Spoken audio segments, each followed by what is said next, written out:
K-pop concerts are some of the most anticipated events in the industry, both for fans and for artists, which is why it can be extremely heartbreaking and even deeply concerning when things go wrong on or off stage. For example, J-Hope's first Japanese stop on his Hope on the Stage tour in Saitama left many fans celebrating the long-awaited performances, but equally horrified by what unfolded during his interactions with the audience. Known for his warmth and willingness to connect with fans, J-Hope has made it a point throughout the tour to walk along the barricades and share close moments during the send-off event. Fans had praised his openness, noting how rare it was for an idol of his stature to allow such physical closeness. On April 19th, however, that openness was tested in quite uncomfortable ways. During one segment where J-Hope approached the barricade, he was then suddenly surprised by a fan jumping to hug him. While he did not visibly resist and continued to perform, the moment was already being replayed online with concern as he didn't initiate the hug in any way. Things escalated further when clips showed another fan reaching out to touch his stomach, while more hands were seen stretching toward his body, which many criticized as the fans treating him like an object to grab at. The tone of these interactions quickly shifted, as fans online called out the concert goers for overstepping J-Hope's personal boundaries and even making the concert uncomfortable for him. Outrage poured across online platforms, with many fans and casual viewers alike calling the behavior disrespectful. One user even wrote online that the scene made them uncomfortable, comparing it to how the situation would have been handled if genders were reversed, arguing that security would have immediately intervened if a male fan touched a female idol in the same way. Another remarked that the crowd treated him as if he were a walking mannequin, forgetting he was a human being who deserved personal space and respect. One of the Boyz' highly anticipated Seoul concerts was thrown into chaos after authorities received a threatening message concerning the event space just hours before the group was set to take the stage. The fax, sent to the KSPO Dome management around 2 p.m. KST, claimed that dangerous materials had been placed inside the venue. Police and fire officials immediately launched an investigation, leading to the full evacuation of the dome and surrounding areas, and fans who had already begun gathering were suddenly asked to leave, creating confusion and fear as security teams swept the building. The search lasted nearly 2 hours as both the police and the fire department combed through the massive venue. During this time, fans anxiously waited for updates, some describing the atmosphere outside as tense and uneasy, with many unsure whether the event would even take place. Eventually, authorities confirmed that no dangerous materials had been found, declaring the message a false alarm. But even with the all clear, the disruption left its mark on the event as concert goers were only allowed back inside around 4:45 p.m., just a little over an hour before the show was set to begin. The Boyz' agency 100 later released a statement acknowledging the seriousness of the situation and thanking fans for their patience, while confirming that a joint safety review had been conducted between the authorities and venue staff before deciding the concert could proceed safely. While the performance eventually went on as scheduled, the scare added an unsettling layer to what was supposed to be a celebratory night for both the group and their fans, as reports hint that the uneasiness of the day never really went away. However, online, many expressed frustration and anger at the false threat, noting how it not only endangered everyone's safety, but also disrupted the experience for everyone who had been looking forward to the show. DAY6's Jakarta concert this April was more of a disaster than anyone could have anticipated, and fans are to this day discussing exactly how difficult and frustrating the entire event was. The concert had already been plagued with controversy long before the band stepped on stage, and by the time it was underway, the experience had become one of the most criticized K-pop concerts in recent memory, as fans were especially critical of the event's organizers. The problems began when the show was relocated. Originally, the concert was set to take place at a different venue, but due to a scheduling conflict with a local football match on April 27th, the organizers Makima Pro suddenly switched the location to an open-roof stadium. This change immediately set off alarm bells among Indonesian fans, who knew all too well how unpredictable and dangerous the local weather can be at that time of year. Fans voiced their concerns online, but the organizers refused to offer refunds even as they rearranged the seating plan and confirmed that attendees would now be exposed to the elements. On the day of the concert, the concerns proved valid as heavy rain, thunderstorms, and powerful winds hit all fans waiting outside. Even makeshift tents were overwhelmed by the weather and eventually collapsed, leaving people with no real protection as they struggled to find shelter. Videos quickly circulated of drenched fans waiting in unstable conditions, some of them crying or yelling in frustration. The situation was so bad that by the time the concert began inside, hundreds of fans stayed outside chanting in protest against Makima Pro. The protest became so loud that clips of them went viral, sparking debate online about whether fans were right to direct their anger at the situation while DAY6 was supposed to be performing for them inside. Making matters worse, one photo that spread online allegedly showed the Makima Pro representative seated comfortably in the front row of the concert, completely dry and unaffected, while fans outside were drenched and furious. The image ignited outrage, with attendees calling it infuriating and urging JYP Entertainment to never work with the company again. Inside, those who managed to enter the stadium reported that the atmosphere was just as tense and uneasy. The members of DAY6 appeared shaken, with many noting how uncomfortable Wonpil looked throughout the night. Sungjin and Jun.K tried to keep things light by checking on fans and offering warm words of reassurance, while Daewon was seen moving constantly, clearly concerned about the logistics and trying to make sure everything was okay. Several fans later admitted they stopped taking photos during the concert, instead focusing on cheering loudly to comfort the members, especially Wonpil, who appeared the most sensitive to the mood. Clips of the group bowing and apologizing to fans also spread widely, breaking hearts across the fandom. Though the disaster was out of their control, DAY6 appeared to take on the guilt themselves, with Jun.K apologizing repeatedly throughout the night. Fans inside reported that it was obvious the band knew things were not going well, and reports even emerged that the group's staff were seen in heated arguments with Makima Pro representatives backstage. The worst moment came toward the end of the show during what was supposed to be a heartfelt fan project. Instead of showing the fan-made video that had been prepared, the organizers played a substitute video of their own, and when fans quickly realized it was not authentic and began shouting "no" and banned Makima, other attendees reported that the members of DAY6 looked confused and uncomfortable. The video was then abruptly cut off, which only made the crowd angrier, and many refused to participate in the banner holding and sing-along that followed. Some fans later admitted they understood the frustration but felt the anger spilled over too much in that moment, making the band feel unnecessarily awkward. One fan wrote online that everything after that felt too much, and that seeing Jun.K apologizing again and again was painful because he had nothing to apologize for. Others argued that the protest was justified, since Makima Pro not only endangered fans with the venue change, but also disrespected the group by hijacking the fan project. What became clear is that the concert had completely lost its energy, and some recalled how other attendees tried to lift the mood by sweetly shouting "I love you" to the members, but it was ultimately too late. The atmosphere had been completely ruined by the organizers' mistakes, which heavily hit both the fans and artists. In the days after the show, Makima Pro issued a public apology in 3 languages, directed at DAY6, JYP Entertainment, and fans. The company admitted that it had failed to uphold the standard expected of it and said it took full responsibility. It also promised to implement new measures to prevent such disasters in the future, but the apology did little to soothe frustrations. Many called out the fact that it contained no mention of refunds or compensation, and it seemed like nothing more than a hollow attempt to move on from the backlash. Fans ultimately felt like their safety and experience had been disregarded, and many continued to demand that JYP Entertainment sever ties with the promoter completely. The fallout among fans themselves was equally messy. Some sided with the protesters, saying their anger was justified given the dangerous weather conditions and Makima Pro's incompetence. Others, however, criticized the way that anger carried into the concert, arguing that DAY6 should not have had to shoulder the brunt of the frustration. Online debates grew heated, with some even accusing fans of ruining the experience for the members. Moving on to an incident that physically hurt an idol. To be more exact, during a recent broadcast of Crazy Rich Koreans, MAMAMOO Hwasa gave fans a startling look into the physical toll her career had taken on her, particularly on her health while touring. The episode, filmed during her North American tour stop in Boston, revealed a series of struggles that she faces nearly every time she steps on stage for her fans. From the outset, it was clear that Hwasa wasn't feeling her best, as she also admitted she feared she was on the verge of getting sick, and that she was anxious about her stamina and whether she could deliver the kind of performance fans expected. Adding to her worries, she also experienced pain in her foot from an older injury that flared up again just before the show. Still, she pressed on, determined to give her best no matter what. But the most alarming revelation came when Hwasa disclosed that she had suffered permanent damage to her hearing from being on stage. She explained that during a past concert, one of her in-ear monitors had burst in her ear, leaving her with lasting hearing loss in her left side. Even now, she continues to perform with her in-ear volume turned all the way up, something she admits has further damaged her eardrum, as she said, "I constantly hear ringing in my ear," acknowledging that her condition is something she now lives with every day. Despite the challenges, Hwasa made it clear that her priority remains her fans and her performances. Viewers were struck by how much she endures to maintain her career, often in ways that the audience would never guess just from seeing her perform. However, many expressed deep concern for her, with one fan especially pointing out how bad the situation could be. Oh no, not her having the same problem as IU back in the days that eventually made her lose one of her hearings. Hwasa, please take care of yourself. However, it seems like Hwasa has no plans to stop her performances as her tour continues across Europe until November 2025, and though her hearing issues are serious, she seems determined not to let them slow her down. P1 Harmony's third world tour concert at the Korea University Hwajong Tiger Dome on August 9th left fans shaken after a sudden and serious stage malfunction disrupted what had otherwise been an electrifying night. The group was in the middle of their performances like normal when flames unexpectedly appeared on stage, something which not many realized, as the crowd simply believed it had been a dramatic effect part of their staging. However, it quickly became clear that the fire was not planned. Footage captured by attendees showed the fire growing alarmingly close to where the members were performing, sparking widespread concern both in the venue and online. Despite the clear danger, the group continued their choreography only a few feet away while staff rushed to the scene to control the fire. Eventually, a crew member put down the fire with an extinguisher, allowing the performance to continue without any injuries. Still, the situation raised major questions about how it was handled. For fans who were present, the moment was especially terrifying, as some expressed that even after the flames were put out, the smell of smoke lingered in the enclosed venue, leaving many uneasy. Others noted that the group seemed unaware of just how close they had come to potential harm, which made watching the clips after the concert even more distressing. Netizens voiced sharp criticism toward the organizers, questioning why the show wasn't paused or evacuated when the fire broke out, and many pointed out the risks of inhaling toxic smoke in such a closed space, saying it was irresponsible to continue the performance. Comments ranged from disbelief to anger, with one writing, "There was no safety awareness at all. They should have stopped everything immediately," while another added, "What did the fans do wrong to have to inhale toxic smoke? Safety should have come first." Although the incident was resolved quickly on site, many P1 Harmony's fans have been left demanding accountability for what could have been a far worse outcome. Make sure to subscribe to the channel for more updates on K-pop's most talked about events, and don't forget to leave your thoughts on these dangerous concerts in the comments down below. And while these incidents shocked fans, some of the scariest moments actually happen on stage itself when idols fall in front of thousands of people.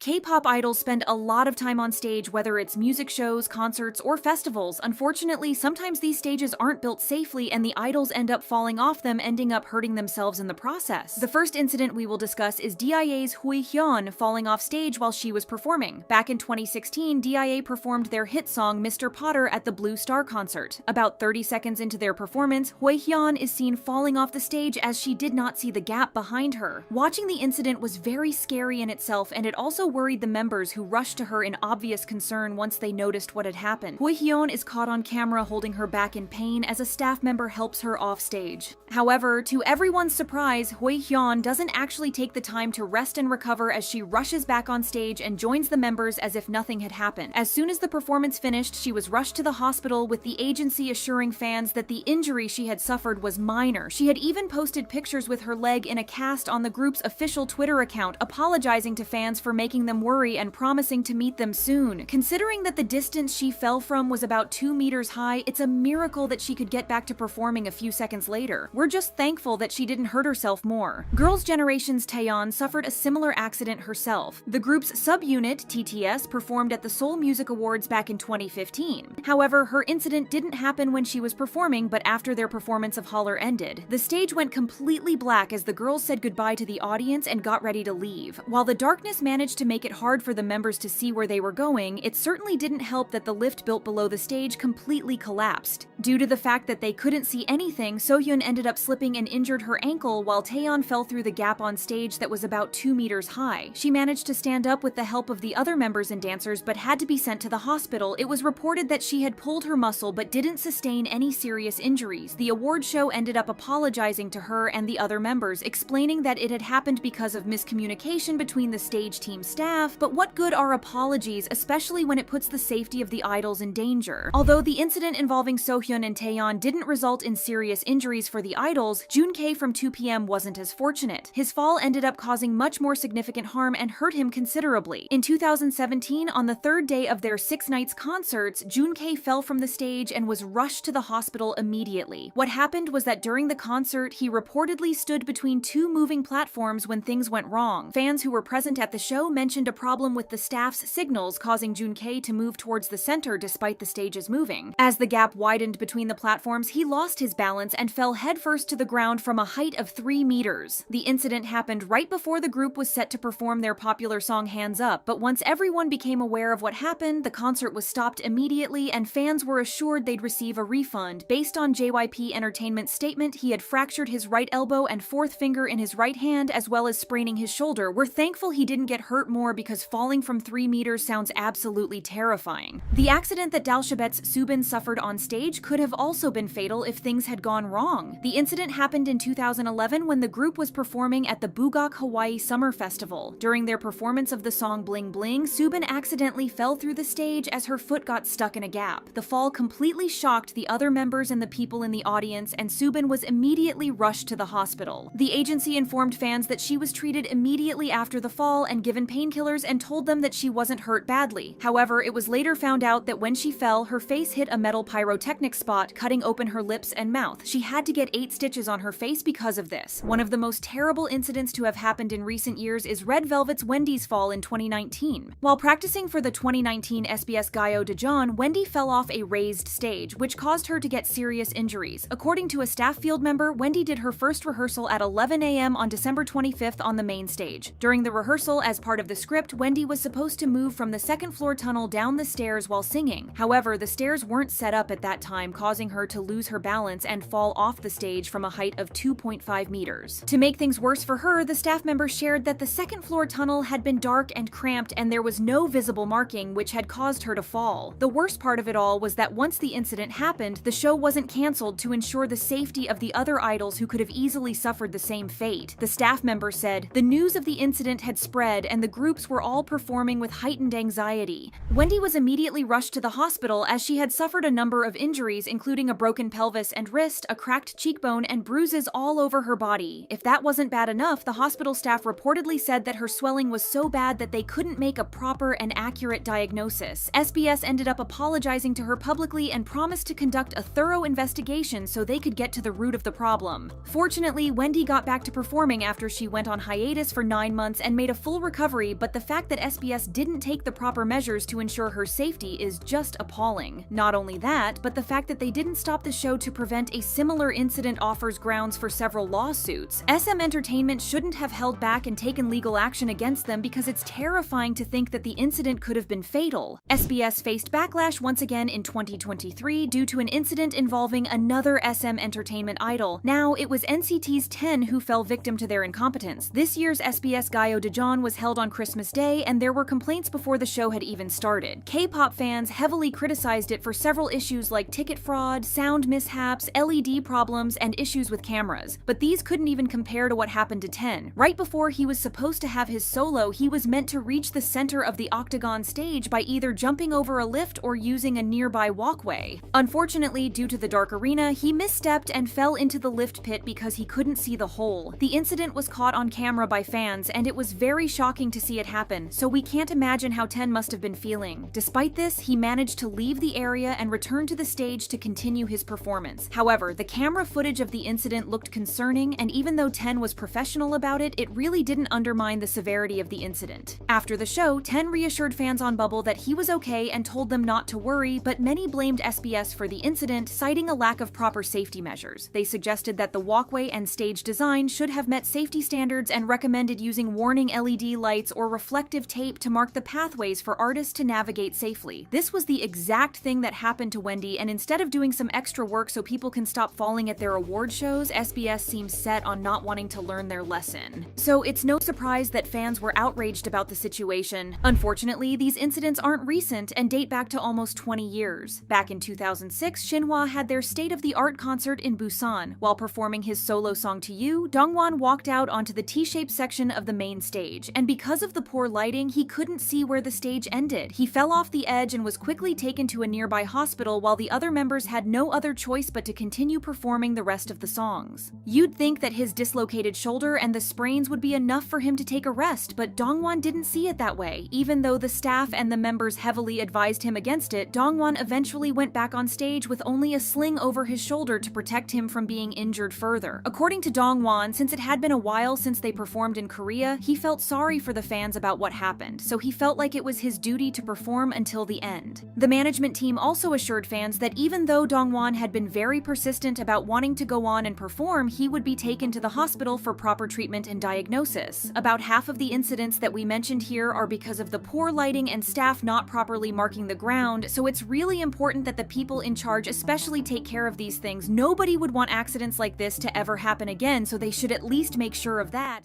But stage falls are just the beginning. One concert went down in history as the most tragic event the K-pop world has ever witnessed. The victims of Friday's accident At least 16 people watching among 700 people attending a pop concert at a shop. Performance by a popular girl band, 4 Minute.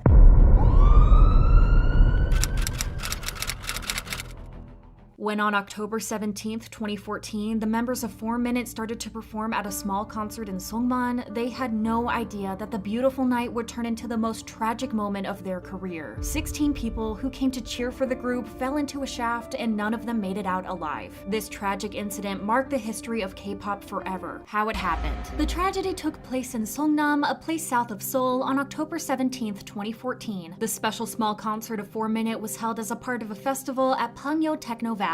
At the place of the concert, there was a ventilation shaft covered by a grate, which became the main cause of this tragedy. The concert had just started, but the fans of 4 Minute tried to see the girls perform from a better angle, so they got up on the shaft, which was a bit raised, and provided them with a better view. At first, it was just a few fans, but then from 700 people, about 30 fans climbed up the shaft and eagerly watched 4 Minute perform. Unfortunately, as the dedicated fans danced along and jumped to the beat of the music, the grate covering the shaft let loose, and these fans fell through. Around 5 p.m., they fell down 3 floors, and most of them took their last breath that very second. One fan who witnessed the whole tragedy spoke to reporters and shared, "There was a sudden loud screaming, and when I turned, it looked as if people were being sucked down into a hole." In pictures from before the accident, you can see that the grate covering the shaft was already getting loose and bending down as more people got on top of it. Although many reports from the day of the incident claim that there were from 20 to 30 people standing on it, The Fact, which is a Korean media outlet, reported that 25 people fell through the shaft. What comes as an even greater surprise is that 4 Minute and most of the fans present at the concert had no clue that the incident happened. Cube Entertainment, which was a label of 4 Minute, released an official statement regarding the situation in which they claimed, "There was no way to measure the amount of grief in our hearts. The members and the staff did not know what had happened during their performance and only learned of the incident on their way back to Seoul. We hope no more people get hurt because of this incident." At the time of this statement, 16 people lost their lives due to them falling down the shaft, and 10 people were seriously injured. Out of those 16 lives, 12 of them were lost immediately after the fall, 2 while being transferred to hospital, and 2 while receiving medical treatment in the hospital. To say that this was devastating is an understatement, because this accident occurred only 6 months after the Sewol ferry tragedy, which cost hundreds of lives of young people. And you can only imagine how shocked the Korean nation was when another accident happened. Who is to blame? Immediately after the tragic incident occurred, everybody wanted to know who's to blame and why this happened in the first place. Well, to understand the situation, we need to look at it from different angles. First, the fans were not supposed to climb the shaft as it was naturally a health hazard. But as we all know, the power of crowds is a real thing, and when one fan does something, more are to follow. That's how 26 people ended up standing on the shaft. But this is exactly the reason why there are many members of security present at concerts, because every performer and organizer knows that fans can do crazy things just to get closer to their favorite idols or see them better. Well, as it turns out, in this case, the security was really lacking. When the witnesses from the incident spoke to the media, they shared that there were no security guards present and that there was also no fencing or warning signs that would let people know that they cannot get up on the grate covering the vent. An eyewitness who was near the shaft when it happened shared, "Many people on the vent gratings were chanting and dancing to the music. I was worried about their safety, but there were no security guards around." However, there were some statements from the organizers who claimed that there were guards who warned people. One netizen wrote, "This is tragic, but I really feel sorry for the ushers/staff that apparently tried to stop people from doing that." But this is contradictory to the statement of the eyewitnesses. Yonhap News investigated the incident a bit more, and when it happened, they shared, "If it turns out that safety regulations were ignored, we would bring criminal charges against them." Apparently, the reason why the fans of 4 Minute ended up going up the vent wasn't only because they wanted a better view. The thing is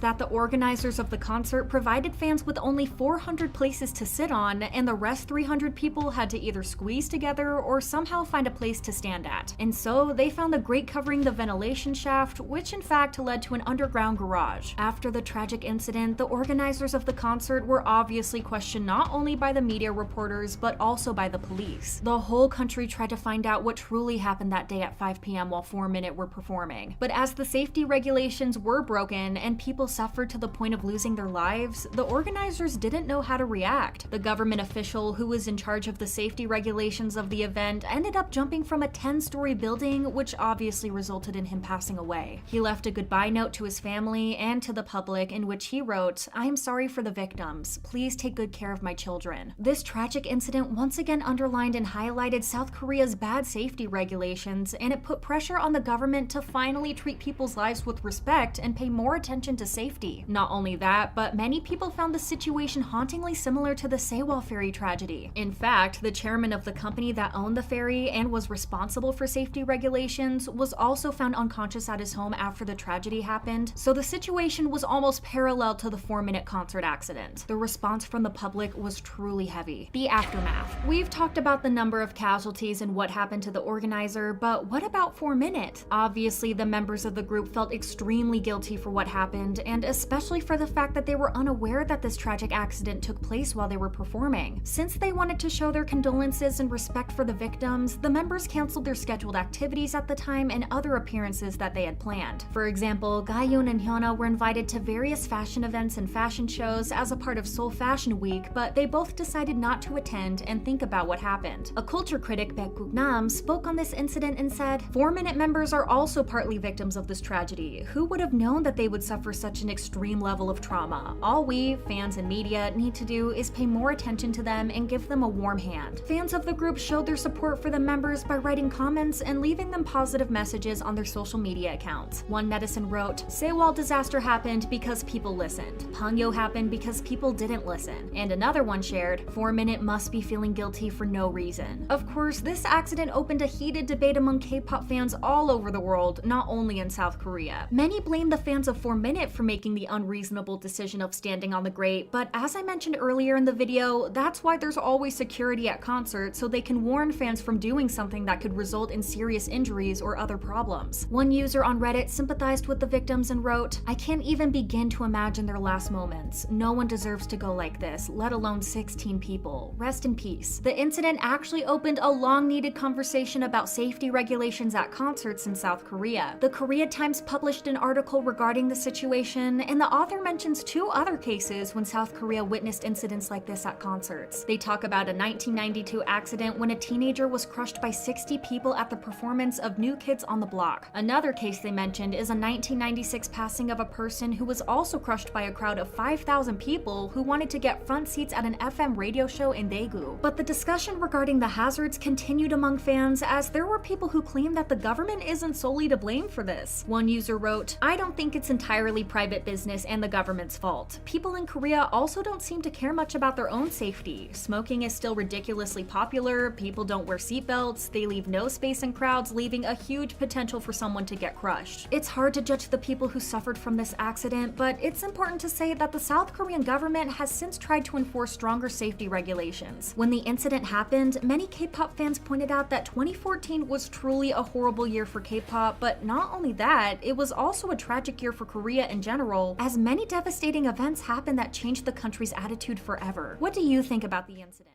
And if that wasn't enough, another live show turned into chaos, leaving fans scarred forever. There have been many instances where idols have been hurt during performances due to incidents that happened on stage. A particularly tragic one was when SHINee's Onew lost consciousness at a music bank stage after a light construction collapsed. But what exactly happened? This incident happened in 2009 when an apparatus collapsed on the KBS music bank stage, almost hurting the idols that were present. June 26, 2009 had been a pretty unlucky day for SM artists from the beginning. Earlier that day, while Super Junior were rehearsing for their concert, member Sungmin had tripped on a stage prop, causing him to fall and cut his knee open. Because of this, he had to receive stitches to close up the wound. Later on, when SHINee were performing their song Juliet, Onew slipped because of the wet floor caused by 21's wet umbrella performance and hurt his ankle. The stage wasn't dried off properly after the performance, which wasn't the fault of 21 members, but the crew present. Onew still managed to finish the performance, but he was in a lot of pain. The bad luck for them didn't stop there though. That same day, when all the performances were finished, all the idols came on stage during the last segment of the live show Music Bank so they could congratulate Girls' Generation on their win. When they were announced as the winner, and as soon as the encore stage started, the other idols walked off the stage and went backstage. On their way there, a huge light fixture came loose and fell down. Luckily, nobody was physically hurt by the light fixture, but SHINee's leader Onew happened to be the closest to the spot where the fixture fell and almost got hurt by it, and the shock of the whole ordeal was so severe that he collapsed to the floor. Thankfully, Super Junior members Siwon and Kyuhyun had been able to prevent the structure from hitting him and causing any damage to him. He was carried by his manager and was rushed to the hospital so they could make sure that he was okay and didn't sustain any serious damage. He was reportedly hit on the head, back of his neck, and his chest by a pipe that was connected to the equipment, but overall was fine. Fans were obviously worried once the news got out, and KBS received a lot of backlash for not strengthening their safety measures to prevent accidents like this from happening. What if nobody had been there to save him? People just couldn't comprehend that something like this had happened. To lay the fans' worries at ease, SM Entertainment had to release a statement to update everyone on Onew's well-being. They said, Onew was very surprised by the sudden fall of the light. Fortunately, there were no major injuries and he is currently stable. A day later, SM said that Onew was in a stable condition, and because there were no signs of trauma, he attended NBC show Music Core performance without any problems. And while accidents can happen at any time, and fans were glad that he didn't get seriously injured, KBS and the Music Bank producers were under fire for their irresponsibility and how they tried to undermine the seriousness of the situation. The producers said that the entire thing was an accident, that the light didn't fall all the way to the ground level, and that the performers weren't directly involved in the incident. But we need to remember that this is the age of the internet. Once a video goes out there, there's no turning back. So despite everything KBS was claiming, the videos from the event and the fans that were present at the scene proved the exact opposite. A fan that saw what happened spoke up about what they witnessed and said, "When the light fixture was falling, luckily Super Junior Siwon was standing right there and was able to catch it in time, after which the other singers and staff supported the fixture with their backs, preventing Onew from getting seriously injured." Another recalled, "Everyone was surprised because it happened in a flash. Even though the other singers supported the light fixture, it had already hit Onew in the head and chest. There was no quick response when Onew was unconsciously lying on the floor." The videos also show the fans screaming when they saw the unstable light fixture, and nearby witnesses rushed to catch hold of it. Onew was shown to be feeling dizzy and leaning on his manager for support as he loses consciousness. Considering that he had injured his ankle earlier, his hectic schedule in general, the overall chaos of the situation, and the fact that he was probably hearing nothing but fans screaming in panic, it was no wonder why he had fainted. In the video, the manager is seen carrying him to safety, with SHINee members walking behind them. Onew never addressed the incident himself, but KBS2 Music Bank's producer Lee Jae-woo said that seeing Onew faint had been one of the most nerve-wracking moments for him. When asked about what had been the most difficult or tiring thing he experienced during 2009, he answered that it was when Onew was taken to the hospital after fainting. He said, "At that time, all the singers came out for the final stage and the live broadcast ended safely. After that, the lighting tower slowly tilted, touching the speakers, and Onew, who saw this, collapsed because he was so surprised." He said that he had been worried but overall was happy when he had heard that Onew was safe and healthy. He made a joke that he hated Onew, but the situation had been scary for everyone involved. Lee Jae-woo said, "The use of broadcast accident has been overused these days. The real broadcast accidents are those which had the production flustered and shocked. This should have served as a warning to KBS and every production company that they should be more careful with the equipment around the stage and check everything so they can prevent incidents like this from happening again." But that wasn't the case. 5 years later, Girls' Generation TTS had an incident that left members injured. They had just finished performing and were walking off the stage when the stage lift collapsed, resulting in Seohyun slipping and Taeyeon completely falling through. The latter received treatment for shock and bruises, while Seohyun sprained her leg. G-Friend had an equally painful performance when they had to perform their hit song Me Gustas Tu on a very slippery stage. A video highlighting their incidents where they fell multiple times and the ones responsible for the event were criticized over not providing better conditions for the group's performance. But it's undoubtable that the worst incident that happened over the years due to the incompetence of stage managers is that of Red Velvet's Wendy. In December of 2019, Wendy had been seriously injured during the SBS Gayo Daejeon show after she fell down the stage. Even though she suffered facial, pelvic, and wrist injuries, she was lucky that none of the injuries were life-threatening, as the incident had been quite severe. According to a staff member at the festival, she conducted the first rehearsal at 11 a.m. on the main stage, then climbed to the second floor tunnel as it was scripted that she would go down the stairs during the song. Unfortunately, the stairs were not set in place, so she lost her balance and fell down the stage. The staff member went on, "The second floor tunnel was dark and cramped. The stairs were not ready. Not even the common fluorescent marking was visible, so that was how she fell down 2.5 meters in such a defenseless state." There were also reports that the actual height she fell off of was 3.5 meters, but this was never officially confirmed. Immediately after Wendy fell, she was taken to the emergency room by ambulance, while the other Red Velvet members were visibly shocked. However, instead of canceling every performance since there was a high chance of other artists having the same fate as her, SBS continued with the show like nothing had happened. Thankfully, the staff member said that the news of Wendy's fall had spread around, so the groups who went up to the tunnel on the second floor reasonably performed with heightened anxiety, thinking that there could be a chance that they would fall too. Wendy, on the other hand, was seriously injured. Due to the fall, her right pelvis and wrist were broken, and her right cheekbone was cracked, and her body was covered in bruises. Her injury was so bad that the severe swelling made it impossible for the medical experts to make an accurate diagnosis at first. SBS had to make an apology to the fans and viewers, wishing a speedy recovery to Wendy and saying that they would pay particular attention to the safety of artists in the future. According to them, the apology wasn't proper, and they should have canceled the broadcast the second the incident happened to ensure that other artists also didn't experience the same thing. A netizen expressed their anger by saying, "After Wendy's accident, other groups still went up to the second floor tunnel. Why didn't they just give up on the stair lift altogether? Why keep using it?" Another said, "Wow, 2.5 meters. SBS, are you crazy? That's seriously dangerous, but you didn't even apologize properly and just moved forward with the live broadcast." The anger continued as Wendy was absent for a whole year from promotions and schedules with the group, as she had still been recovering from injuries. Netizens all agreed that SM Entertainment should have sued SBS for a nearly fatal accident, but this never ended up happening. SHINee's incident in 2009 and Wendy's accident 10 years later should have been enough for professionals to make sure that the stages these artists are performing on are all safe and won't injure them, but things like this unfortunately keep happening. Hopefully this changes in the near future, because not everyone is as lucky as Wendy and Onew were.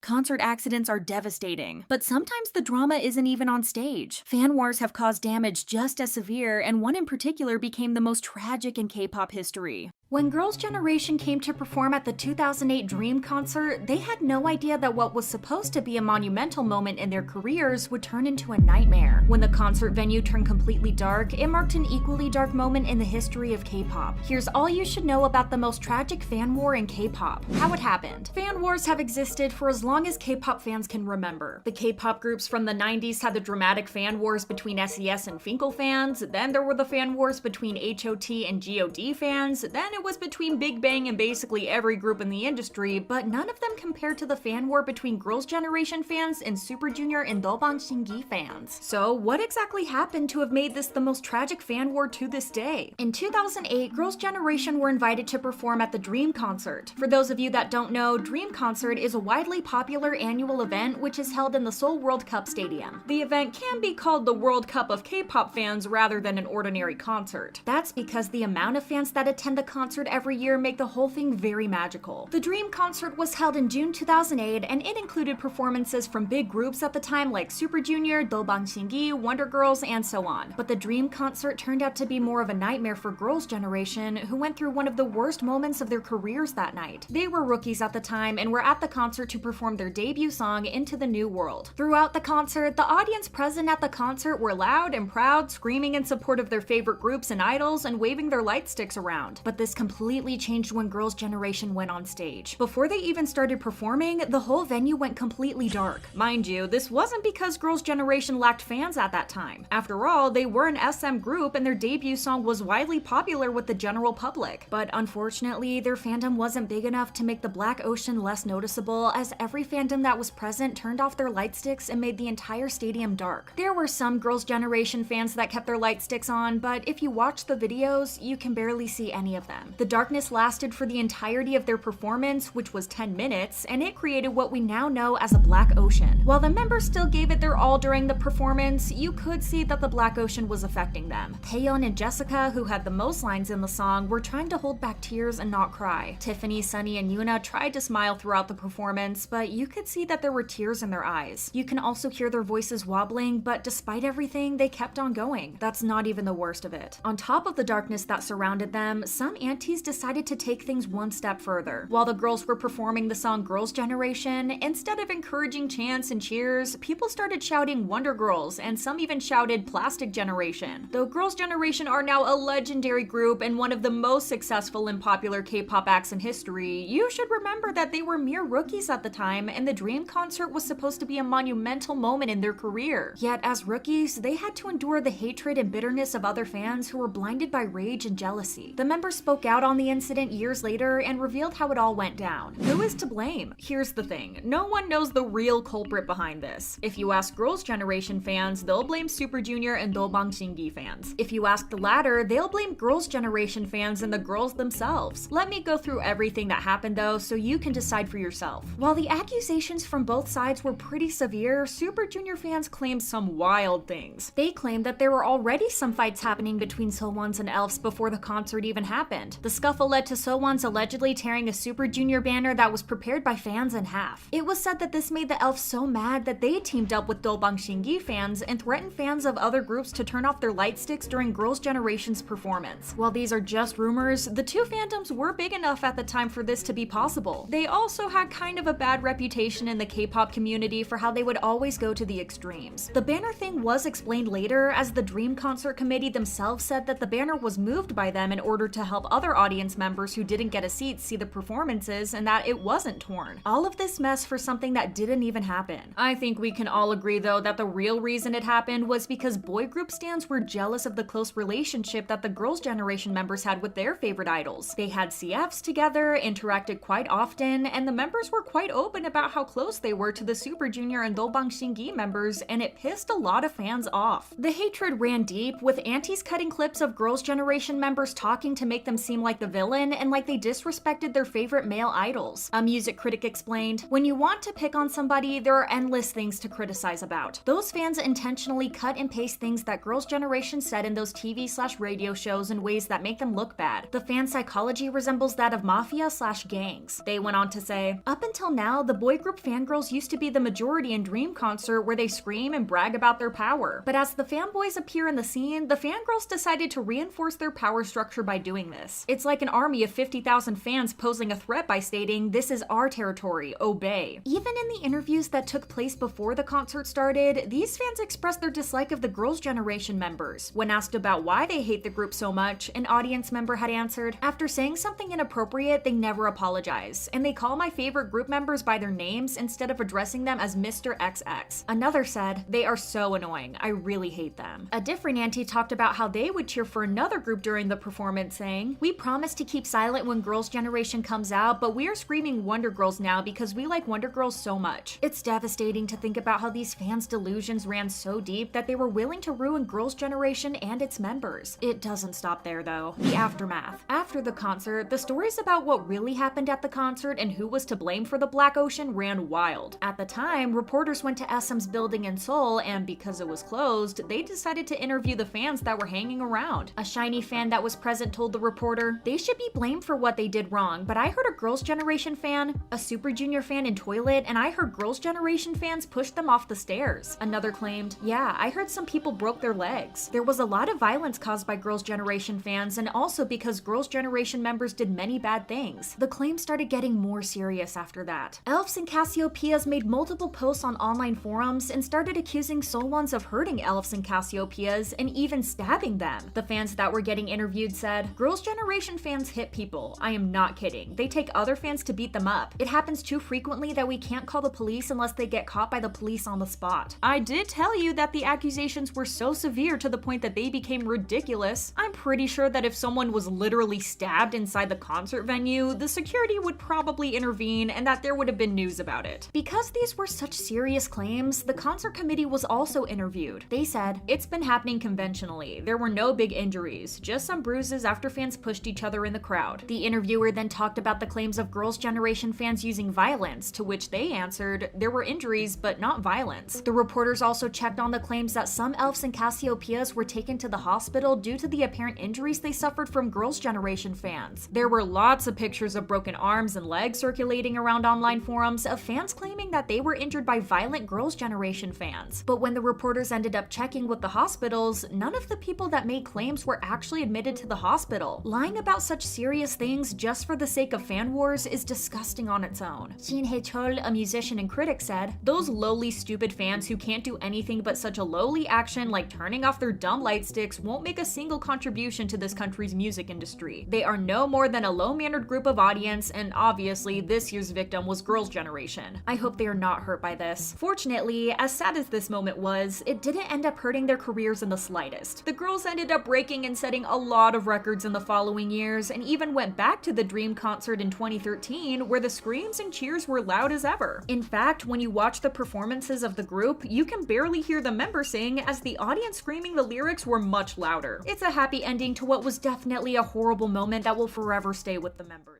And while history is filled with painful moments, even recent tours haven't escaped criticism. Stray Kids' current tour is already being called their worst yet. Stray Kids' recent world tour has brought in over 2.2 million attendees across 55 shows in 34 locations. And despite their massive worldwide success, the organization behind their tour has been anything but stable, as the fan experience has been downright terrible in many of the stops. The massive fan base that Stray Kids have gathered over the past few years has been more than excited to finally see them tour after years of following the group, especially at some of the stops that are getting their first ever visit from the group. However, instead of being met with a beautiful and organized experience, many fans have had very valid complaints regarding how things went down. The reason behind this frustration has nothing to do with the group itself. Instead, the frustration stems from the poor planning and execution by the tour's organizing team. According to countless fan reports, the entire tour has been marked by safety issues and even the mistreatment of concert goers. One of the earliest signs of trouble came during the Latin American leg of the tour, especially in Peru. The stop in Lima quickly became a flashpoint of criticism from local fans who described the experience as chaotic and downright dangerous. Many of the people who had paid for tickets were unable to enter the venue on time, and some were still stuck outside while Stray Kids were already performing their third song. Overcrowding became a major issue, with the pit area reportedly being oversold beyond its capacity by the team behind the venue. There were no proper systems in place to manage the crowd or ensure safety, and fans reported heat-related issues due to direct sun exposure with little to no access to water. According to many concert attendees, the worst part of the situation was how, despite the difficult conditions, the event organizers did little to help. Thankfully, no one was seriously injured, but the group members appeared visibly stressed on stage as they tried to manage the situation. So what was supposed to be an exciting, once-in-a-lifetime moment for Peruvian fans turned into complete chaos. For many, it was their first time seeing Stray Kids live, but instead of leaving with good memories, they were left frustrated and disappointed by how badly everything fell apart. Many fans have since taken to social media to share their experiences, calling it a disaster, especially after seeing how badly things have continued to be even after the event. Make sure to subscribe to the channel for more updates on your favorite K-pop groups, and don't forget to leave your thoughts on the matter in the comments below. Things didn't improve once the North American leg began either, and in fact, some fans believe it got even worse. According to some netizens, one of the biggest problems goes all the way back to the choice of venues, as many of the shows have taken place in baseball stadiums that were not designed for concerts. This resulted in logistical issues that affected both general admission and VIP ticket holders.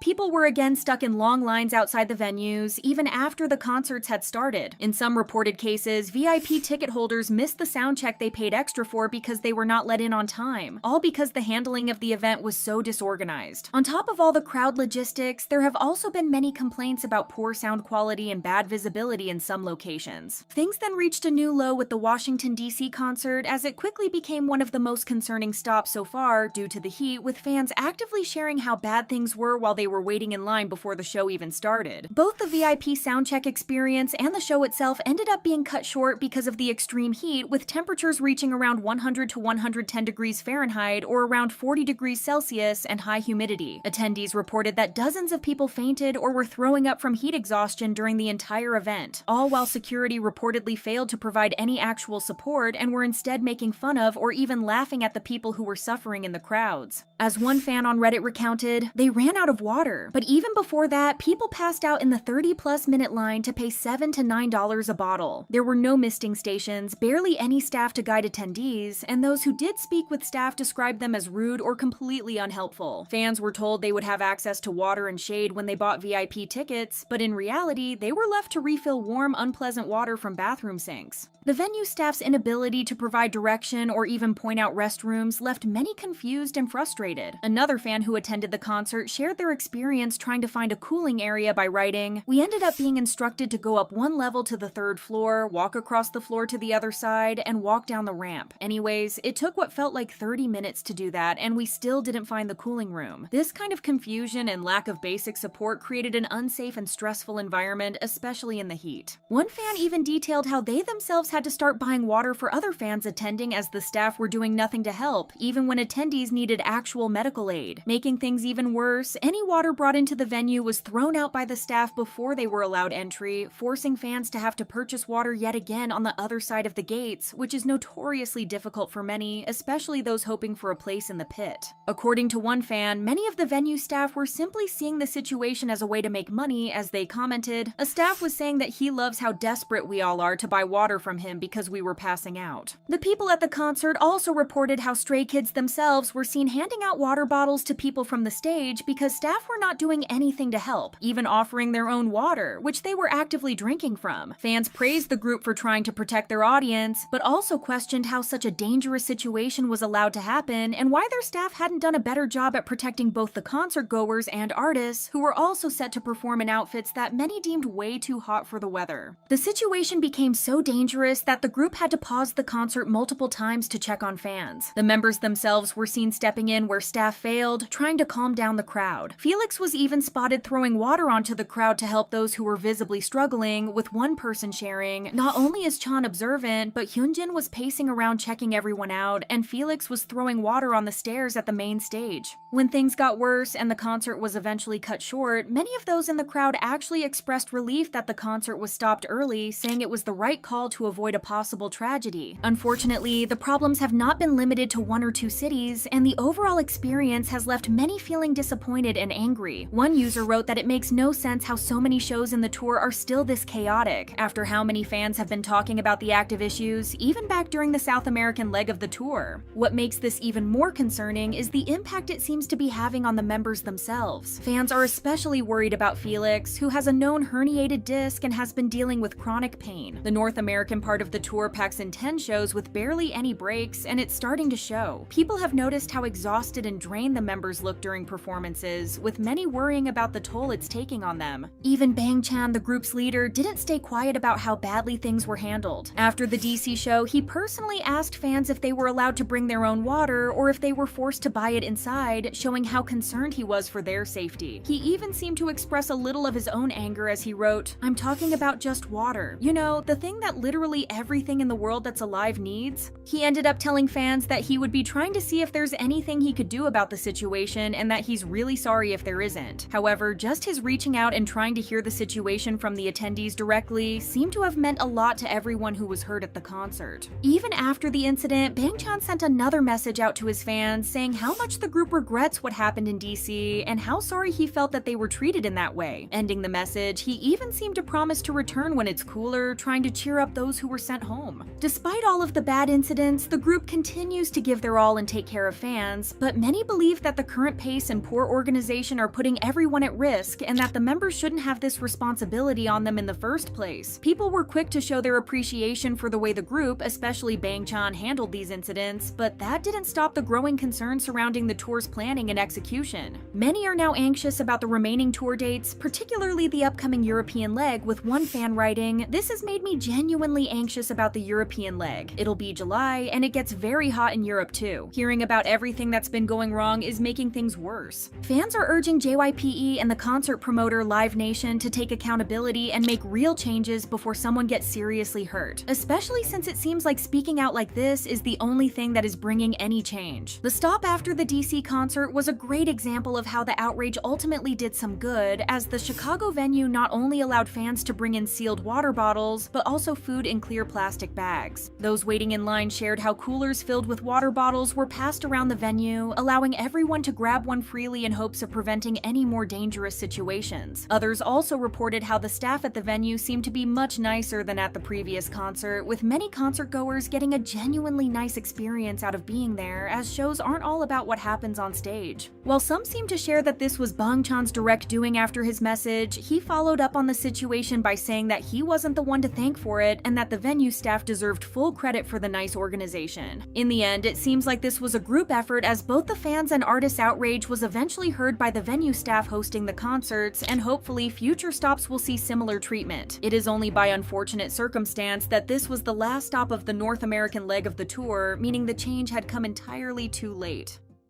But nothing compares to what went down in 2023. BTS's free concert was supposed to be a celebration. Instead, it turned into a complete disaster. While a free BTS concert might seem like a dream come true for fans, it actually turned into nothing but a nightmare. From poor management and planning to financial troubles, nothing seems to be going right. How did the free concert slowly turn into a disaster, you ask? Well, it's messy. At the end of August, it was announced that BTS would be holding a live performance in Busan on October 15th. The concert would be a part of the 2030 World Expo, which is a global event that strives to encourage knowledge sharing and the advancement of different fields like culture, science, and global economy and technology. Last year, South Korea submitted their letter of candidature to host the World Expo in Busan and to secure their bid, and they appointed BTS as honorary ambassadors for the event. This is why the concert is being held in the first place, as the group has been constantly engaged in promotional activities, so Busan can end up hosting the event 8 years later. To make things better, the tickets for the concert will be free of charge, with only a reservation needed. For those who can't attend the concert in person, it will also be live streamed on Weverse, Zepeto, and Naver, and to top things off, HYBE is also planning to organize an in-person event called Live Play, where fans could enjoy the concert in real time on a large screen to feel the lively moment of the concert. This will be held for 10,000 people in the outdoor parking lot of Busan Port International Passenger Terminal. It sounds amazing in theory, but so far it has failed in every way. First, the fans raised concerns over the security of the members. Since you have to pay money to get into normal concerts, most of the time antis and haters of the group can't afford to buy tickets to harm the boys. It's a whole different story with free concerts because literally anyone can get in. Not only that, but some delusional shippers have been threatening the members lately, and the situation is getting seriously concerning. Jimin and Taehyun have been at the center of recent threats from delusional shippers who think that each of them are coming between their ship. The vile insults and threats have risen in number in the platform Weverse, where haters posted pictures of weapons and saying that they would take Taehyun's life during the concert. One of the threats reads, "Taehyun only has till the concert in October to live. He should learn to stay away from Jungkook, and he is such an attention seeker. No one loves you, Taehyun. 80% of this fandom hates you. You don't exist for them. They don't say anything because they're scared of your fans." Jimin has also been threatened by numerous antis, and even though armies have tried to get HYBE's attention and trying to get them to take legal action to protect the artists, the company has yet to respond. Considering just how scary the situation has been getting, HYBE should take some action as soon as possible. But unfortunately, this isn't the only problem that has arisen regarding the concert. Politics have gotten involved into the mess, and it's not a good look for either side. There was also an issue with the location, and while it might look normal from the outside, the truth behind it is filled with corruption. The venue of the concert wasn't decided until August, even though everyone was aware that the concert was happening for a while now. When it was finally decided, the venue was located on the abandoned site of a former glass factory near Ilgwang Beach. The concert location was supposed to accommodate 100,000 attendees, but many fans and even politicians raised concerns over it. When the guidelines for the attendees were released along with the map of the venue, fans pointed out that there was little accommodation for people that were attending the concert anywhere near the venue. The public transportation was lacking, and the venue didn't have any restroom facilities or restaurants. Literally a recipe for disaster. The guideline also advised everyone that they should arrive at the concert earlier, since foot traffic would probably be insane on the day of the concert. The organizers will start admitting people 9 hours before the concert starts, but the funny thing is that there would be only one gate used as an entrance for all the 100,000 attendees. But this isn't all. Believe me, it gets worse. No food or drinks were allowed inside, and there would be no numbers for the seats on the standing area, so the whole thing would be decided on the basis of first come, first serve. It was only normal that the people attending and anyone with common sense was concerned about the security. A netizen wrote, "They're not even going to let lay out a standing map for 50,000 people and they'll just let them stand wherever they want, and they think that people won't be pushing each other out of excitement, this is practically begging for an accident to happen. In addition to the 100,000 attendees, the city of Busan also invited 3,500 people, including major overseas figures and their family members, which definitely wasn't a good idea. Upon hearing the complaints, the city of Busan blamed the whole thing on HYBE. They claimed that HYBE were the ones who requested the venue to be big enough for 100,000 people, when in fact, a government official had said that they wanted 300,000 to 500,000 people attending the concert in their commencement speech. In their own words, they wanted to make it bigger than the Vegas event. Even netizens were on HYBE's side saying, no matter how crazy HYBE is, they have so much experience running concerts. The one who requested the 100,000 audience was Busan from the start. What's up with this shoving of responsibilities? It gets worse though. Thankfully, the venue was changed. On September 7th, HYBE released an announcement to notify fans that the concert is now being held at the Busan Asiad main stadium. There was an issue with the roof, which hadn't been fixed in 2 years, and the stadium could only host 53,000 attendees, but compared to the problems with the other venue, this was basically nothing. The stadium also has 72 exits, so that's a lot better. But then the real truth came out. The chairwoman of the Busan Committee of the Democratic Party of Korea said, there are numerous suspicions surrounding the concert venue, and the Busan Democratic Party will investigate thoroughly and get to the bottom of it. People kept pointing out that the previous concert venue area was in a region where Mayor Park Hyunjin's family owned several plots of land. The chairwoman continued, the Asiad main stadium is the venue where BTS previously held the concert, and there are other options available, and yet they selected the current venue, which raises the biggest concerns for safety and access. There are speculations that the mayor was using the concert to raise land prices in his family's favor, but there's nothing confirmed as of September 8th. The biggest problem with the concert seems to be over the money though. Pretend to be shocked, everyone. The concert is expected to cost a whopping $5.1 million, but since the concert tickets are completely free, the organizers are expected to get their money from somewhere else. Everyone expected that all the fees would be paid by the city of Busan, but that's not happening. An official from the secretariat of the big committee stated, I know that HYBE will cover the cost of this event by receiving advertisements and sponsorship from companies, and the expo bidding committee will not pay. An official from the Busan City Induction Planning Team made things even more difficult by saying, since HYBE is the organizer, inquiries regarding costs should be answered by HYBE. The only way that HYBE can fund this event is by sponsorships, which the government officials from Busan suggested, but because of all the bad press and the concert being a failure in general, powerful potential sponsors are wary of putting their money into the event. All the companies which have worked to attract the Busan Expo like Samsung, SK, Hyundai, LG, Lotte, and CJ responded, we have not received any requests for sponsorship, and we did not make any plans to sponsor this event. This leaves HYBE to cover the costs all on their own, but due to their current financial situation, this can't be possible. The situation has been bewildering to netizens and everyone following this drama. Despite being partially involved in hosting the event, the Busan Expo bidding committee is only covering the cost of transportation and accommodation. Plus, considering that this is a major global event, you'd think that the government would be more involved and not let a corporation handle everything, yet here we are. A shocked netizen wrote, the way Busan City has been managing this is just legendary. Busan City, seriously, what are you doing? All you did is ask the artist to perform, and you think that this is it? This is incompetent and shameless. This whole thing just shows that the government is using BTS for their own interests, as the group's name has been thrown around in politics way too many times. There were rumors that the new president of South Korea tried to convince HYBE to let BTS perform at his inauguration, and don't even get me started on the whole enlistment debate, but that has been going on since forever. The way both the government and HYBE are dancing around the topic and still not outright stating whether the members will be granted exemption or not shows that the officials are throwing BTS at the public so they will be too distracted to criticize the government. HYBE aren't helping this thing either and are letting their biggest group be thrown under the bus for dumb reasons. Because when things like this keep happening, it's the BTS members that are getting blamed, not the company nor the government. They keep getting the short end of the stick every time and fans are sick of it. Can everyone just leave them alone?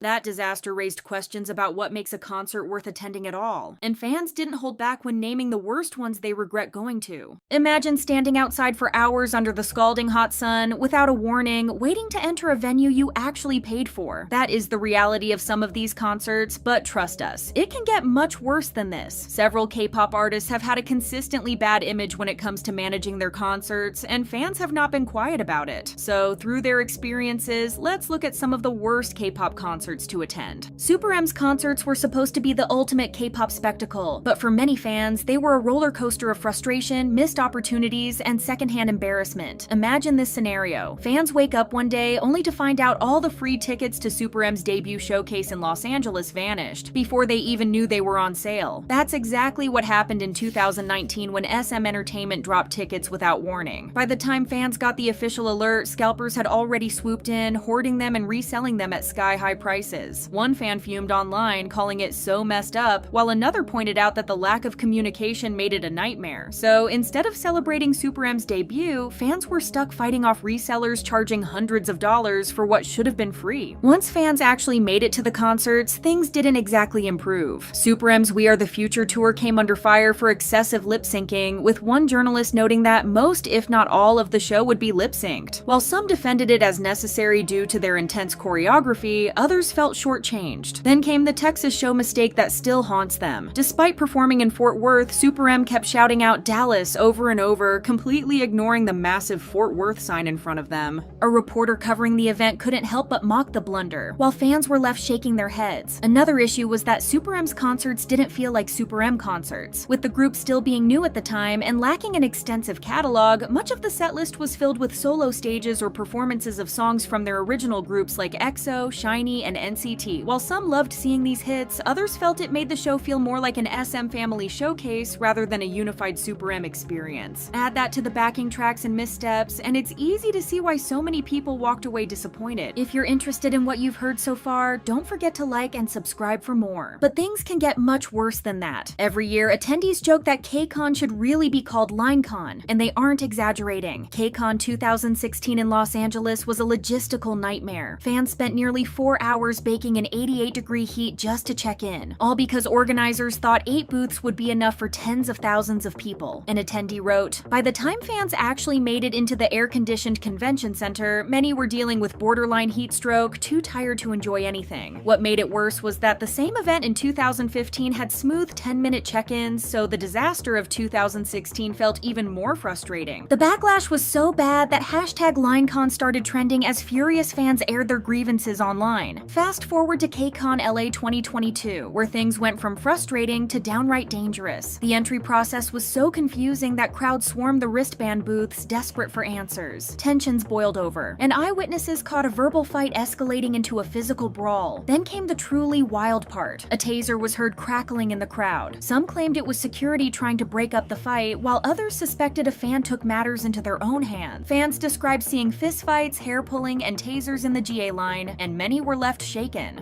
One attendee tweeted, "KCON 10 years in and we're having tasers in the GA line. The worst. Now for a convention that already puts fans through the ringer, you'd think VIP ticket holders would be spared the chaos. Think again. KCON's prestige passes, which cost hundreds of dollars, promise early entry and guaranteed high-touch experiences with idols. But in reality, fans paying top dollar were just as lost as everyone else." One prestige pass holder admitted, "We're still clueless as prestige, but at least we're quietly lined up to the side." To make matters worse, KCON has a history of cutting artist interactions short or outright canceling them, leaving fans who paid extra for fan engagements with nothing but disappointment. Now this is where the disappointment went up even more. CL is known for her commanding stage presence, but when it comes to live concerts, things haven't always gone smoothly. In July 2016, CL was set to perform a highly anticipated solo show in Mexico City until just one day before the event, it was suddenly canceled. The official explanation was circumstances outside of our control. CL tweeted an apology promising to make it up to fans, but for many the damage was done. Some had traveled long distances or taken time off just to see her, only to be left empty-handed with barely any notice. Social media exploded with frustration as fans vented about the lack of communication and how the abrupt cancellation made her tours feel unreliable. Unfortunately, this wasn't an isolated incident. Around the same time, smaller market shows on her Hello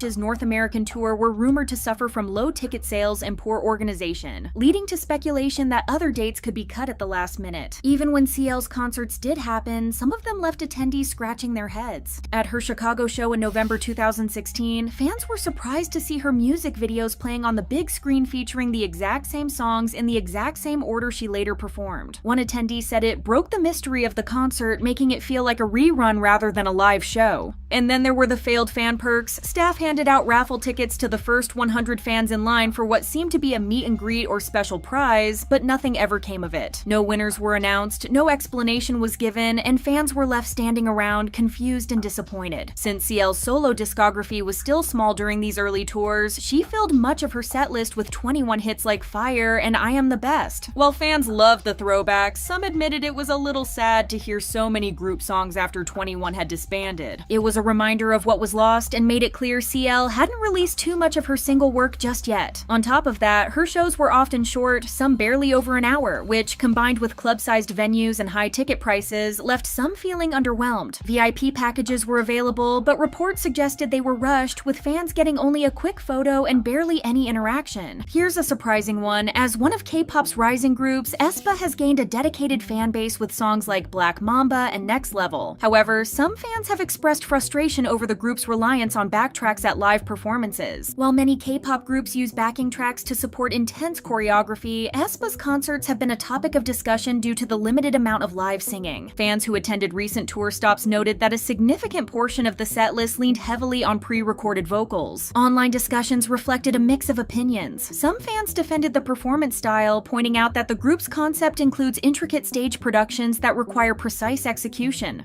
Others, however, felt that a concert experience should emphasize live singing over visual presentation. The debate became more noticeable when the group performed at university festivals, where their approach stood out compared to other artists who performed with minimal backing vocals. Fans widely recognized that the members have strong vocal talent, especially given their live singing at events like Coachella. The concern seems to stem more from how concerts are structured, with some hoping that future tours will balance choreography with more live vocals. As aespa continues to grow, concertgoers are eager to see how their stage presence and vocal delivery evolve in future performances. You might not have expected this name to be on this list, but things have gotten out of hand. BLACKPINK is one of the most successful girl groups worldwide, with sold-out stadiums and a devoted global fan base. However, their recent Born Pink World Tour sparked conversations among fans regarding the overall concert experience. One of the main discussions centered around the concert's length. With an average runtime of about 2 hours, some attendees felt that the show ended too soon compared to other large-scale K-pop tours. Considering the price of premium tickets, many had hoped for a longer setlist covering more of the group's discography. Some performances were also shortened, which left certain fans feeling that the pacing of the show could have been more immersive. Stage energy and choreography synchronization were also widely debated. While many performances showcased BLACKPINK's signature confidence and charisma, some fans noticed moments where the members appeared less engaged or out of sync. Viral clips circulated online, fueling discussions about the overall consistency of performances across different tour stops. Additionally, the use of backing tracks sparked mixed reactions. While BLACKPINK has always incorporated a live band into their concerts, some attendees pointed out that certain sections relied more on pre-recorded vocals, especially during heavy choreography moments. Some fans wished for more fully live singing throughout the setlist. However, others defended the group's approach, highlighting that concert experiences vary depending on production style and artist preferences. Despite these discussions, many fans still enjoyed the concerts, emphasizing the group's undeniable stage presence and the production scale of the tour. As one of the biggest K-pop acts in the world, expectations are always high, and while some attendees felt the show could have been improved in certain aspects, others had a great time celebrating the group's music live. And at the root of it all, there's a bigger issue. Beyond disasters or bad experiences, concerts have become a headache because of overpriced tickets, endless resellers, and unfair systems. If you've been a loyal K-pop stan, chances are you've experienced the magic of a live concert, or at least you used to. But for newer fans, that dream is slipping further out of reach. Ticket prices are skyrocketing to absurd levels, and the frustration is real to the point everyone is complaining about it. But here's the thing. The outrageous costs are just the tip of the iceberg, as there are many more issues that need to be addressed. The pandemic may have ended, but it's still haunting the entertainment industry, and not in a good way. As concerts made their big return, ticket prices began to climb to levels we've never seen before, leaving fans frustrated and financially drained. What was once an experience of joy and connection has turned into a nightmare of outrageous costs. Take the infamous BLACKPINK Born Pink tour in Malaysia, where a fan paid for 2 tickets only to discover that one of the seats didn't even exist. The organizer offered no refund, leaving them to stand through the entire concert. In Singapore, fans who splurged on VIP tickets for the same tour found themselves unable to see the stage, spending the night watching their idols through the phones of the people in front of them. And let's not even talk about the ticket prices themselves, as average K-pop concert prices have skyrocketed globally since 2020, with some regions seeing increases of up to 60% compared to pre-pandemic years. This extreme rise in costs has left fans vulnerable to ticket resellers, who have taken the chaos to new extremes. Things got so crazy that tickets for BLACKPINK's Taiwan concert hit an outrageous amount of $17,000 on resale sites. This pushed the government to pass a law punishing resellers with massive fines and even jail time. In South Korea, artists like IU have taken things into their own hands, blacklisting resellers and banning ticket transfers altogether. Yet even these efforts haven't been enough to protect fans from battling bots and shady resellers for a chance to see their favorite artists live. Then, HYBE came up with a so-called solution to these problems, which just made everything worse. You've probably heard of dynamic pricing by now, which is a way for ticket sellers to adjust the ticket prices based on demand. HYBE defended this choice by claiming it's meant to ensure a fairer distribution of money and tickets. However, in reality, it only created a bigger headache for fans. HYBE was the first to use this system with BTS member Suga's US tour, and it was a complete disaster. Fans watched in horror as ticket prices skyrocketed to nearly $1,000, more than double their starting price of $350. And let's not even get started on the cost of the service fees. The backlash was huge, and fans flooded social media with criticism. Fans pointed out that Suga didn't need dynamic pricing to sell out his shows, as he was perfectly capable of doing it on his own.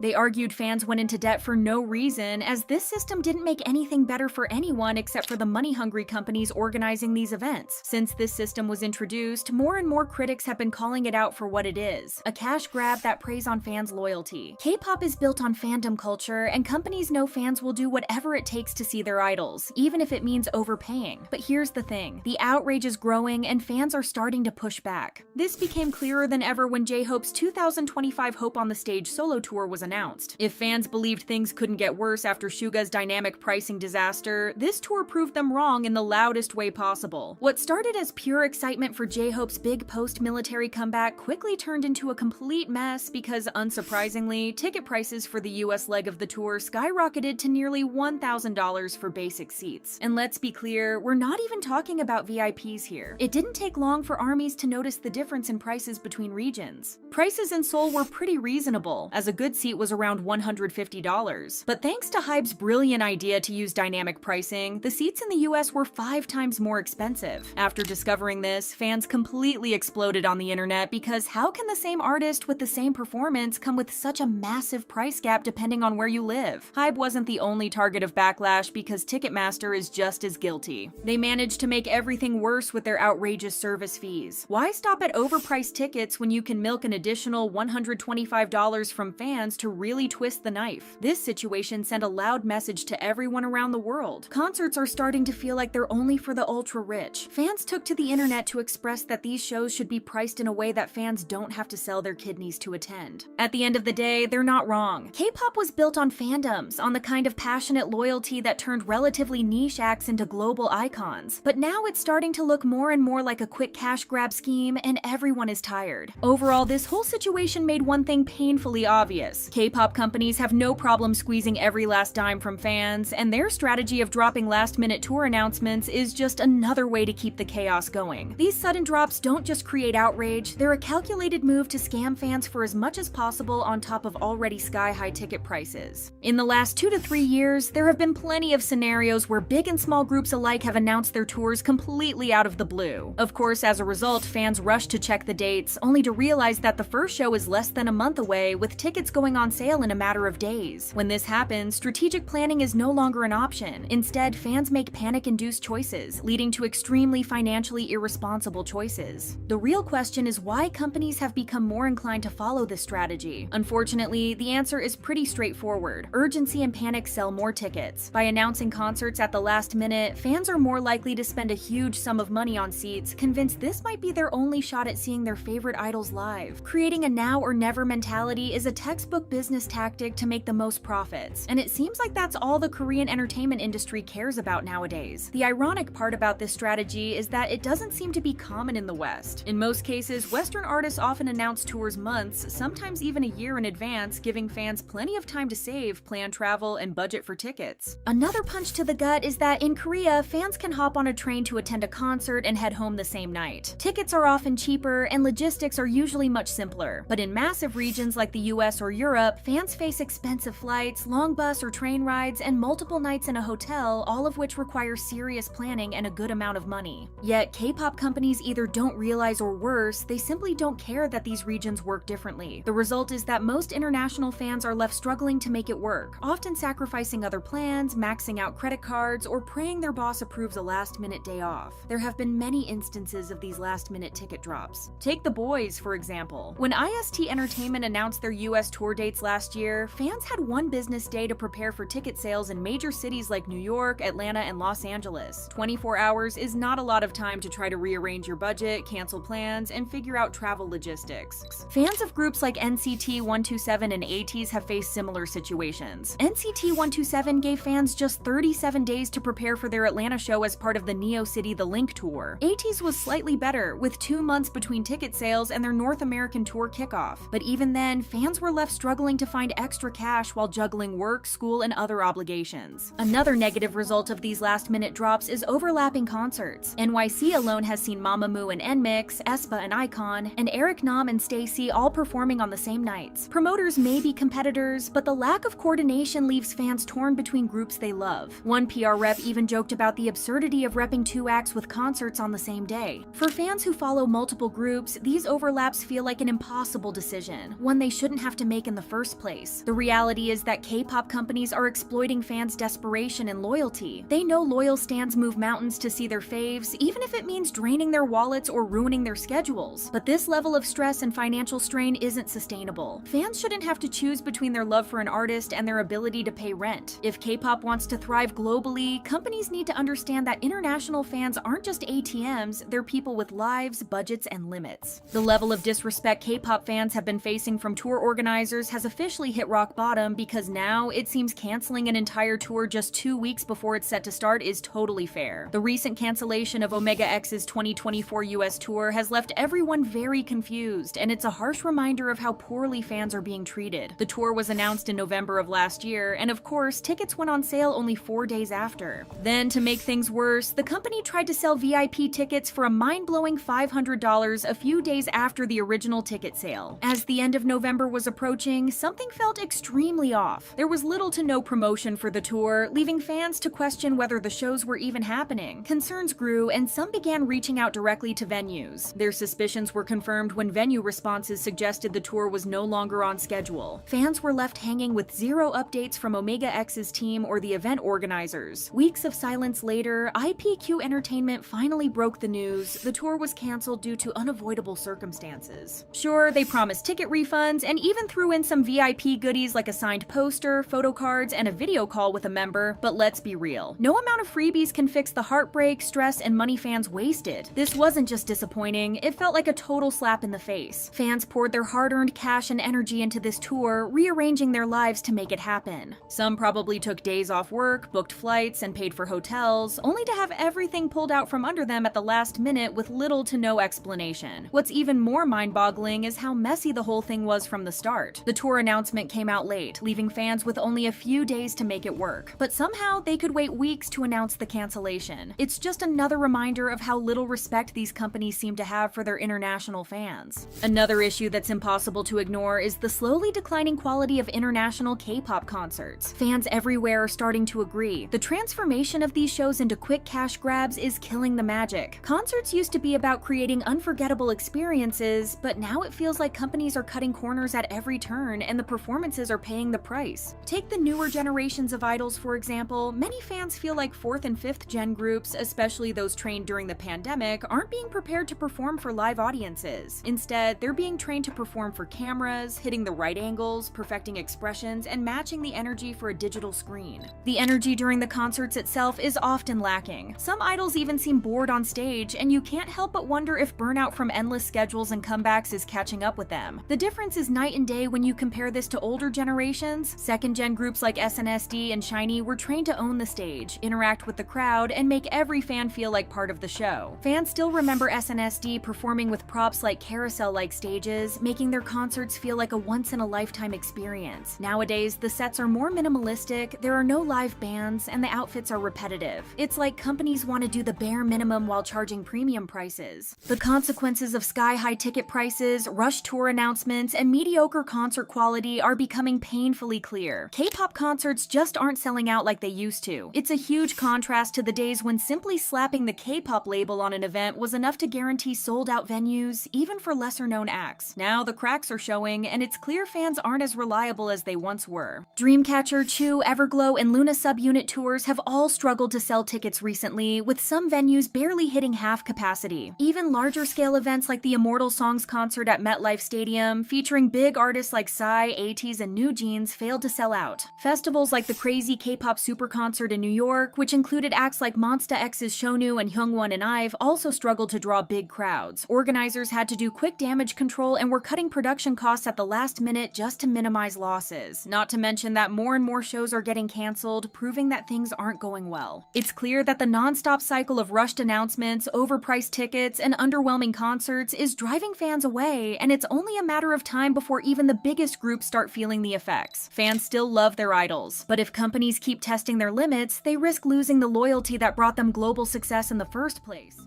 Make sure to subscribe to the channel for more updates on K-pop's most talked about events, and don't forget to leave your thoughts on these dangerous concerts in the comments down below.